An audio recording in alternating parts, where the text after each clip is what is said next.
तो स्वागत है दोस्तों मेरे चैनल में आप सबका। और आज का टॉपिक है फाइनेंशियल मैनेजमेंट, जो कि एमबीए का सेकंड सेमेस्टर का सबसे इम्पोर्टेंट पार्ट है। फाइनेंशियल मैनेजमेंट क्या होता है, तो सबसे पहले हम इसको देखेंगे। तो फाइनेंशियल मैनेजमेंट का मतलब ये होता है कि refers to the efficient and effective management of money, यानी कि किसी भी फंड्स को एफिशिएंट और इफेक्टिव तरीके से कैसे मैनेज किया जाता है, इसके बारे में आज हम पढ़ेंगे। In such manners as to accomplish the work of the organisation. किसी भी ऑर्गेनाइजेशन में कोई भी काम होता है तो उसमें फंड्स की ज़रूरत होती है, ठीक।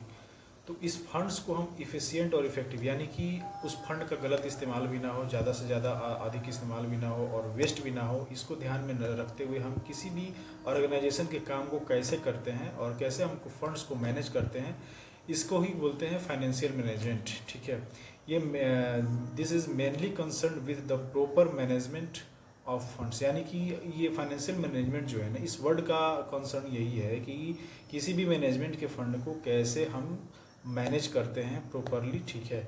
तो ये होता है फाइनेंशियल मैनेजमेंट का डेफिनेशन। इसके बाद हम लोग पढ़ेंगे कि कुछ क्या बोलते हैं, कुछ इकोनॉमिस्ट हैं या फिर कुछ मैनेजमेंट स्टडी के जो भी स्टडी अपना पेश किए हुए हैं, वो क्या कहते हैं फाइनेंशियल मैनेजमेंट के बारे में, तो उसके बारे में हम पढ़ेंगे। तो सबसे पहले ये हैं गटमैन एंड डोगल। इन दोनों का कहना क्या है कि the activity concerned with planning, raising, controlling and administrating of funds used in business. किसी भी ऑर्गेनाइजेशन के अंदर कोई भी प्लानिंग होती है, रेजिंग होती है, कंट्रोल होता है और एडमिनिस्ट्रेटिंग होता है, उसमें फंड्स का हम कैसे इस्तेमाल करते हैं, उसको हम लोग क्या कहते हैं, फाइनेंशियल मैनेजमेंट कहते हैं। आगे इन्होंने दिया है एससी कुच्छल ने इसका परिभाषा दिया है कि financial management deals with management and using suitable of funds and their effective utilization in the business. यानी कि फाइनेंशियल मैनेजमेंट क्या करता है, किसके साथ डील करता है, तो मैनेजमेंट यूजिंग सुटेबल फंड, यानी कि किसी भी फंड को कहाँ अच्छे से इस्तेमाल करना है, सुटेबल जगह इस्तेमाल करना है, ठीक है। एंड देयर इफेक्टिव यूटिलाइजेशन, यानी कि उसका सही से कहाँ कहाँ उपयोग हो और उसका सही से कहाँ कहाँ उसका खपत होता है किसी भी बिजनेस में। तो फाइनेंशियल मैनेजमेंट इन्हीं सारे टर्म्स से डील करता है, ये कहना है एससी कुच्छल का, ठीक है। तो ये एग्जाम में आ सकता है। आगे हम लोग नेक्स्ट टॉपिक पे चर्चा करेंगे।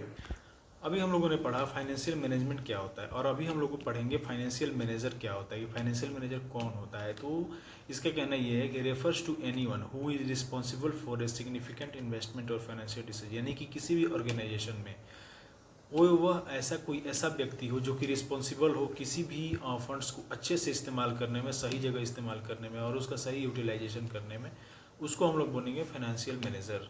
और ये कहना है मायर्स के द्वारा, ये मायर्स थे एक, उनका ये डिफिनीशन पेश किया हुआ है कि फाइनेंशियल मैनेजर किसको कह सकते हैं। तो सीधा सीधा सिंपल है कि वैसा व्यक्ति जो कि रिस्पॉन्सिबल होता है किसी भी फाइनेंशियल डिसीजन को लेने के लिए, किसी भी ऑर्गेनाइजेशन में कहाँ इन्वेस्ट करना है, कहाँ पैसा खर्च करना है, कहाँ पे फंड्स रेज करना है, कहाँ पे फंड्स का इन्वेस्टमेंट करना है, ठीक है। तो ये सारी चीज़ें जो भी करता है उसको ही हम लोग कहते हैं फाइनेंशियल मैनेजर।